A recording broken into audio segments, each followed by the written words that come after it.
Olá, estudante! Eu sou o professor Robson Mendonça. Estou aqui para mais uma aula de filosofia e hoje falando sobre o materialismo em Karl Marx. Então, desde já, pegue aí o seu caderno, sua caneta, seu lápis, sua borracha, faça suas anotações, porque a aula de hoje nós vamos passar por uma reflexão daquelas que mais influencia os nossos tempos e que mudou muita coisa no cenário do pensamento a nível mundial. Então, hoje, nós vamos estudar exatamente aquilo que o Karl Marx quis projetar da história, da explicação do mundo e, principalmente, mostrar novos caminhos em relação à sua época. Por isso, hoje nós vamos evidenciar o conceito de materialismo e também conceituar as reflexões marxistas na história. Então, desde já, se prepare, porque essa aula de hoje nós vamos pensar sobre as nossas coisas, sobre o que é ter, sobre o que é todo o nosso universo a partir dessa reflexão do Marx, ok? Então, na última aula, lembrando a vocês que nós estudamos o Hegel, né? Lembram lá? Nós estudamos o Hegel, mostramos, por exemplo, o conceito de história, de dialética, e isso vai ser bem importante para a aula de hoje.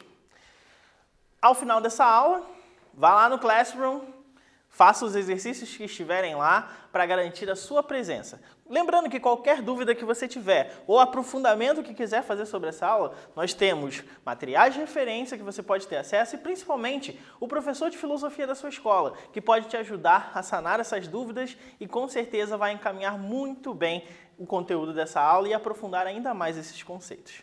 Vamos lá então, estudante? Vamos pensar então logo de antemão. Karl Marx.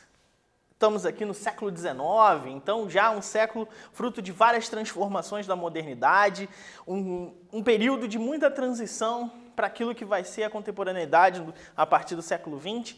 Então o Karl Marx se insere com uma reflexão muito profunda e principalmente que transformou boa parte da visão das pessoas e várias pessoas são adeptas do pensamento marxista até hoje. Então, por isso, desde já essa importância, nós vamos olhar então para as obras que ele fez, principalmente as principais obras que fez conjuntamente com Friedrich Engels. Por exemplo, como o Manifesto Comunista, que provavelmente você já teve contato ou já ouviu dizer. O que é importante saber a princípio? Bom, o Karl Marx era um cara preocupado principalmente com a estrutura da sociedade que ele viveu. Ele estava observando aquelas transformações que aconteceram ali próximo a ele e também olhou para a história e viu que essas transformações tinham uma lógica em acontecer.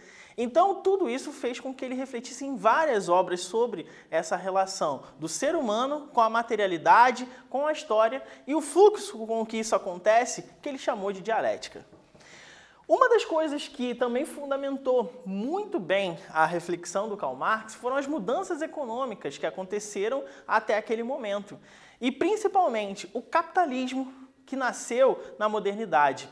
A burguesia ascendeu ao poder e isso transformou o modo com que as pessoas viviam e principalmente transformou a mentalidade das pessoas. Tudo isso é fruto de várias outras transformações que foram se sucedendo até chegar nesse momento.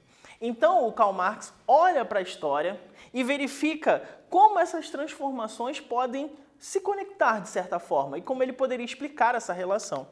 Por isso, olhando para esse cenário, né, o Karl Marx aqui olhando para a Revolução Industrial, olhando para a mudança que aconteceu próxima a ele, ou até mesmo ali, nos séculos que o antecederam, ele vai constatar o seguinte. Bom, o capitalismo, ele fez com que uma classe sobrepujasse outra, ou seja, se colocasse numa posição de dominância sobre outra classe, né? Então, nós pegamos lá os nobres que governavam, que tinham poder aquisitivo, ou seja, que estavam com o poder nas mãos, e a burguesia suplantou isso. E isso veio atrelado a várias questões, como, por exemplo, a Revolução Industrial, onde nós vimos aqui toda uma transformação econômica em que, por exemplo, as máquinas passaram a assumir a força produtiva, a linha de produção, enfim, várias questões que a burguesia trouxe como inovação e que, de fato, fez com que várias outras inovações acontecessem. E isso tem uma consequência. E é por aí que o Marx encaminha a sua reflexão. Por isso, ele é um grande observador dessas transformações. E ao observar essas transformações, ele constata que existe uma lógica nisso. Uma classe domina, a outra é dominada. E essa relação está estritamente ligada à condição material. Ao observar essas transformações, ele percebe que isso se repete de forma sistemática. O que muda, na verdade, não é o jogo, e sim são as peças. O jogo é praticamente o mesmo. Uma classe que domina, a outra que é dominada. E nessa transformação em que uma outra classe que era antes dominada passa a dominar, nascem novas classes, ou principalmente a rivalidade aumenta entre essas porque as forças são rivais, ou seja, interesses são diferentes, mas isso a gente vai falar um pouco mais à frente. Olhando para as consequências disso, é notório que, na época do Karl Marx, existem muitas consequências ruins, principalmente para aqueles que dedicam a sua força de trabalho em detrimento daquele que tem os meios de produção. Ou seja, aqueles que são chamados proletários, que são os trabalhadores em geral, que oferecem a sua força de trabalho para o burguês, para a burguesia, que detém os meios de produção. E isso cria vontades antagônicas, ou seja, vontades que são diferentes. E isso, naquele momento e em outros momentos, gerou uma certa pobreza grande, gerou um acúmulo de riquezas, e isso provocou algumas consequências que a tecnologia não deu conta naquele momento de resolver. Então, olhando para esse cenário inicial, nós já temos aqui um grande panorama do que Karl Marx vai refletir, ou seja, da onde ele parte, para onde ele vai. Então, para que a gente consolide isso, nós vamos a uma perguntinha. Então, pega seu caderno aí, seu lápis, faça suas anotações, ok? Então, ó, tem uma questão aqui, nós vamos refletir sobre ela, mesmo que você dê uma resposta um pouco mais rápida. Pense a respeito do que está no conteúdo dessa questão. Para Marx, o desenvolvimento das tecnologias até o seu tempo. Então, como que ele enxerga as tecnologias?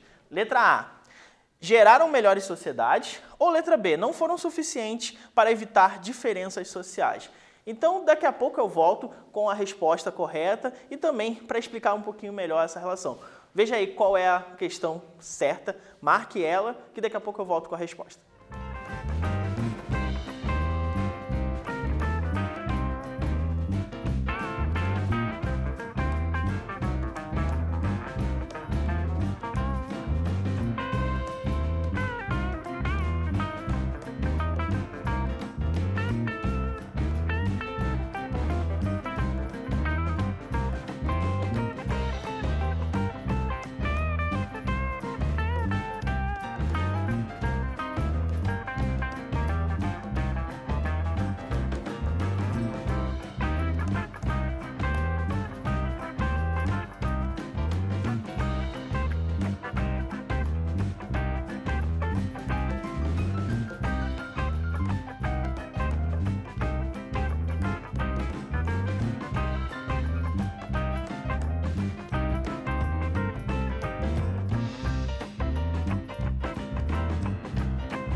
Olá, estudante! E aí, qual foi a questão que você marcou? Com certeza foi a certa, né? Então vamos ver aqui, a resposta correta é a letra B. Não foram suficientes para evitar diferenças sociais. Ou seja, quando a burguesia ascende ao poder, há um certo acúmulo de riquezas que já vinha acontecendo há muito tempo, né? Só lembrando, burguês é aquele famoso conceito lá de quando se estava nos muros lá da sociedade medieval, do burgo, em volta do burgo, por isso burguês, é aquele que comercializava, aquele que vivia de comércio. Então o comércio passou a ser a grande máquina motora da economia, né?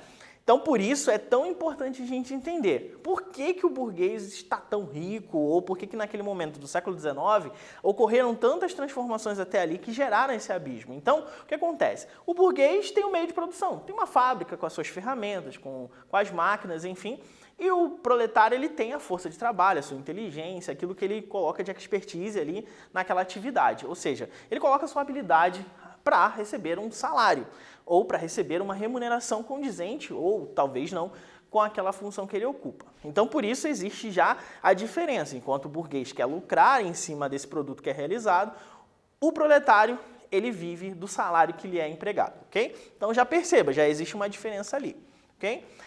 Por isso que agora a gente precisa avançar um pouco mais e conceituar não só esse cenário que está por trás das reflexões do Karl Marx, ok? Nós precisamos observar agora o que Marx entende por essas transformações que aconteceram. E ele vai se utilizar daquilo que nós vimos na última aula do Hegel, a dialética.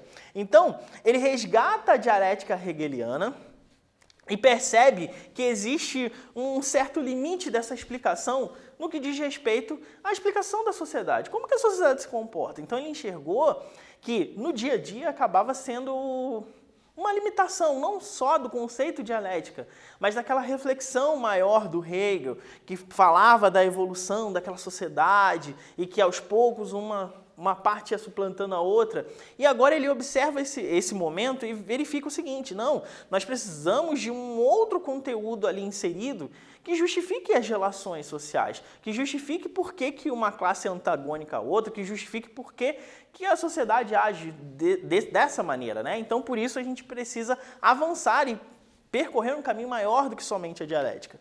Então, uma outra perspectiva que ele insere é o materialismo. Bom, se você está me olhando agora, você está vendo por uma TV, ou pelo seu celular, pelo computador, eu não sei. Mas tem algum objeto aí que te permite acessar a minha aula hoje, ok? A nossa aula, né? Porque nós estamos aqui trocando essa ideia e construindo esse conhecimento juntos. Então perceba o seguinte: se existe algo na sua mão, quer dizer que isso tem matéria. E toda a condição material que você tem hoje pode ser que antes você não tivesse ou que alguém não tenha. E isso gera uma certa dificuldade de acesso, por exemplo, a essa aula. E como a gente vai fazer para contornar isso? A gente vai buscar na materialidade suprir as nossas necessidades. Ou seja, por isso que as tecnologias acabam se reinventando, acabam aparecendo novas tecnologias que nos permitem, por exemplo, acessar outros tipos de conhecimento, outras formas de vida. Perceba, quando o Marx olha para a história da humanidade, ele observa o seguinte, que boa parte do comportamento das pessoas está vinculado à condição material que lhes é imposta. Ou seja, até mesmo o comportamento, a forma de pensar o mundo, a forma de enxergar as coisas, passa por essa realidade. Ou seja, a condição na qual se vive está vinculada diretamente àquilo que se tem. Ou seja, por isso é necessário a gente observar o acesso, observar o que as pessoas têm nas mãos para que a gente consiga entender essa realidade. Por isso o materialismo. E nessa condição material, ele vai perceber um antagonismo, uma contradição inerente a essas classes sociais. Por quê? Para pensar. Tem gente que tem bastante acesso a condições materiais, a bens materiais. Outras nem tanto. E isso cria, praticamente, formas de vida diferentes. E interesses diferentes, como eu havia dito anteriormente. Existe, por exemplo, o burguês e o proletário, que têm vontades totalmente antagônicas. Por exemplo, se o burguês quer mais lucro e o proletário quer mais salário, para tanto um quanto o outro, por seus motivos, isso vai tirar de um ou de outro. Teoricamente, não podemos assim afirmar logo de cara, mas vamos imaginar aqui uma expressão assim mais vulgarmente aceita. Vamos dizer o seguinte: se o burguês diminuir o salário do proletário, ele vai conseguir, de repente, aumentar o lucro dele. E, de repente, se o assalariado aqui aumentar o seu capital, ganhando nessa relação com o burguês, parece que um tira do outro, não parece, a princípio? Não parece que um está tirando o dinheiro do outro, tirando os bens materiais do outro?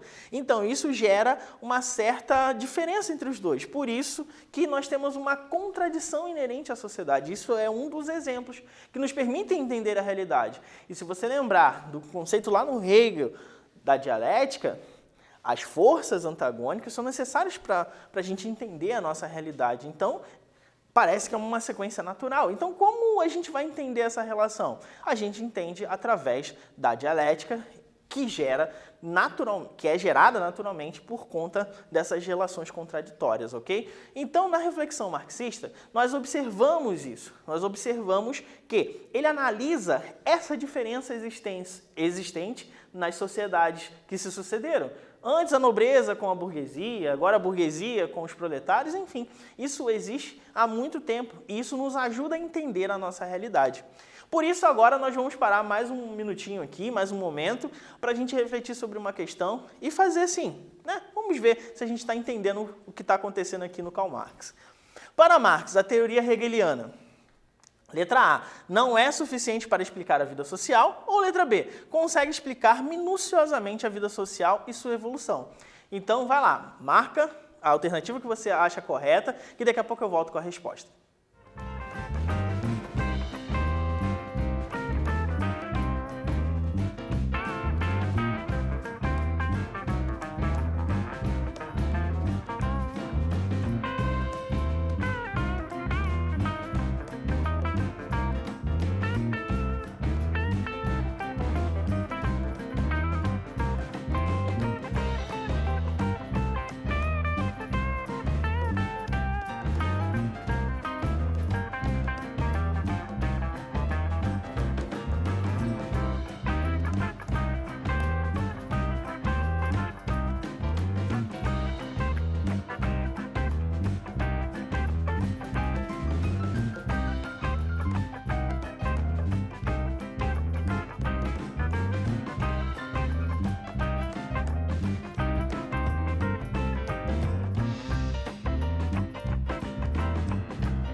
Olá, estudante. E aí, qual foi a alternativa que você marcou? Vamos ver? Então, a correta é a letra A. Não é suficiente para explicar a vida social. É essa a crítica estabelecida pelo Marx em relação à filosofia do Hegel. Então, aqui é como se a gente olhasse para trás, observasse, não, está faltando isso aqui. E aí o Marx vai lá e faz a sua reflexão. Como eu havia dito anteriormente, o Karl Marx observa, então, que a história da humanidade passa por essa relação, né, material e dialética, né, dessa contradição de um ter e outro não ter, e também da condição material. Por isso que a gente precisa olhar para a realidade e a gente só vai entender ela dentro desses antagonismos que são revelados pela dialética, mas também dessa relação o tempo todo desses opostos. E isso está diretamente relacionado à condição material. Se eu tenho algo, isso vai faltar em algum lado. E, obviamente, se alguém acumula, alguém vai perder e alguém talvez fique sem o mínimo ou o básico para sobreviver. Que é aquilo que estava sendo dito anteriormente, né? Que algumas coisas ruins aconteceram, miséria, pobreza, enfim, uma diferença social muito grande. E isso é um dos problemas que o século XIX apresentou e que o Karl Marx esteve muito atento. Bom, aqui está nessa imagem, nós constatamos exatamente essa diferença. Então nós temos o burguês que tem acesso e o proletário que passa, né, o famoso perrengue, né, sem dinheiro para, às vezes, até comprar comida ou para se sustentar e viver uma vida digna. Esse antagonismo inerente a esse modelo que estava naquele momento inserido, a gente precisa observar ele com muito carinho. Por quê? Porque ele vai explicar a realidade daquele momento, a gente observar a condição material desses dois grupos. Por isso que a crítica ao capitalismo do Karl Marx é tão veemente. E que lá na frente, quando vocês estudarem política, vocês vão perceber que daqui nasce a ideia, se consolida uma noção socialista de mundo, né? Então, quando ele observa o capitalismo, ele percebe que existe uma certa limitação nesse modelo econômico e, obviamente, nesse modelo social, né? Então, ele faz essa crítica mais apurada. Obviamente, aqui nós não estamos fazendo, né, uma defesa exatamente, mas revelando as ideias do Karl Marx. Por isso que é tão importante a gente observar essa imagem. Ao ver do Karl Marx, talvez seja melhor a gente inventar uma nova forma de relacionamento, ou pelo menos perceber que a gente consegue enxergar, através do Karl Marx, que as dificuldades daquele momento foram geradas por esse sistema econômico. Por isso, vamos observar essa questão. Na sociedade, a dialética expressa como diferença entre opostos necessária para explicar a realidade, ou letra B? Tá erradinho aqui, mas é letra B, tá? Visão parcial para a vida humana. Então, mais alguns minutos eu volto com a resposta correta. Marque aí no seu caderno.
Olá, estudante! Vamos ver a resposta certa?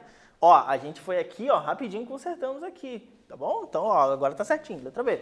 Qual é a resposta correta que você marcou aí? Vamos ver? Letra A. Eu acho que já estava lá no inconsciente a letra A, né, para você marcar a letra A. Mas veja, por isso que é tão importante a gente perceber, né, que na sociedade existe antagonismos, né, e esses antagonismos vão explicar para nós como é a sociedade, e assim a gente pode achar novas respostas, ok? Então vamos lá.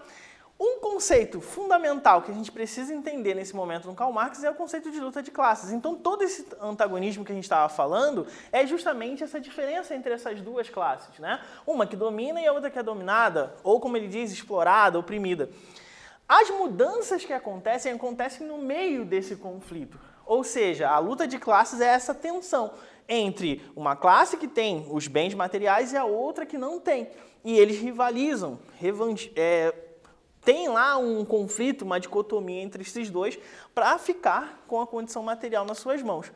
Por isso que no capitalismo ele observa essa relação que quem está aqui segurando toda a base, né, financeira é aqueles que colocam a sua força de trabalho, mas que não detêm os meios de produção. Por isso que o proletariado, nesse momento, é o lado que mais está perdendo, teoricamente, quando se trata daquele modelo capitalista que ele analisou, ok?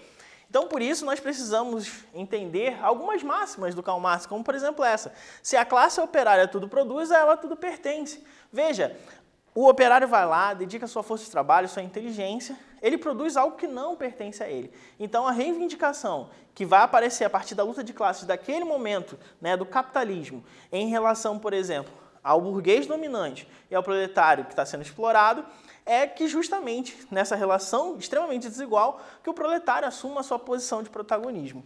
Por isso a gente vai observar agora e parar mais um momento para refletir sobre isso aqui. A luta de classes é, letra A oposição natural existente entre dominantes e dominados, ou letra B, briga entre milícias armadas postulando revolução. Daqui a pouco eu volto com a resposta correta.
Olá, estudante. Então vamos diretamente para a resposta correta? Letra A oposição natural existente entre dominantes e dominados. Por isso a luta de classes é tão importante na conceituação do Karl Marx.